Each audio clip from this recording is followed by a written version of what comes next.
Կարծում եմ հասարակությունը համակ ուշադրությամբ կհետևի, թե ինչպես են զավակ ունեցող սրբազանները փորձում հեռացնել ենթադրյալ զավակ ունեցող կաթողիկոսին, բայց Միայն զավակի հարցը չի։ Պարոն Կիրակոսյան, եկեք, գիտեք ինչ կա,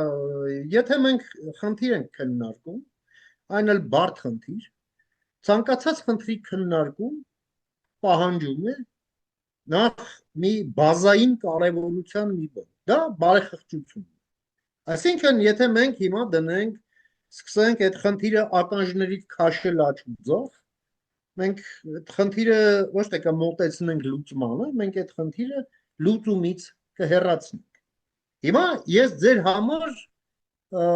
եպիսկոպոսած այլ դաս չունեմ։ Մենք երբ խոսում ենք, որ եկեղեցին պետք է իր մեջ ուժ գտնի եւ իր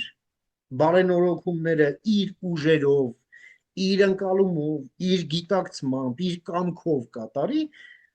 իհարկե առաջին հերթին դա պետք է անի այն եղած եպիսկոպոսած դասը։ Եվ ես կրկնում եմ, որ ես ձեր համար, պարոն Կիրակոսյան, առաքյալներից ավելի սուրբ եպիսկոպոսած դաս չունեմ։